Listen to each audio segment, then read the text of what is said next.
welcome back to Shakesyear. We're still working on Henry VI Part 2. We get to hear from the king himself today in Act 3, Scene 2, which is plodding along nice and slow. At the top of the scene, we had a couple of murderers killing Gloucester, and Suffolk is playing dumb about the whole thing, even though he was the one that is going to pay the murderers for having killed Gloucester. And he comes back in and he's like, oh no, Gloucester's been murdered. And the king is like, well, I might as well be dead too. And the queen is like, really? I came from France for this? Like, really? This is what I came all the way from France for, and what I've been putting up with all this crap for?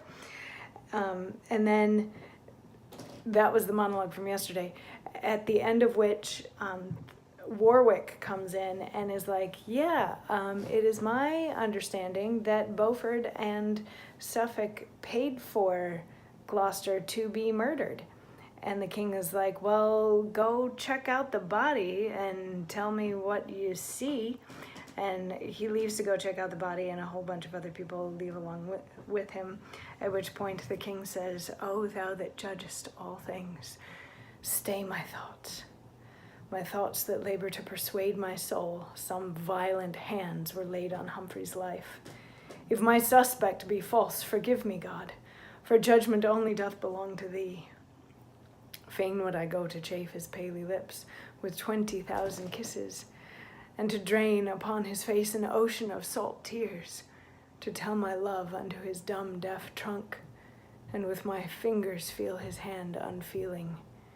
But all in vain are these mean obsequies, and to survey his dead and earthly image, what were it but to make my sorrow greater? And in the middle of that "oh, woe is me" speech that he has, Gloucester's body is brought in, and Warwick is like, yep, he was killed, and tomorrow we get to hear Warwick going all CSI on why he thinks Gloucester was killed and didn't just die in his sleep in the middle of the night. So yeah, tomorrow we get some Shakespearean CSI.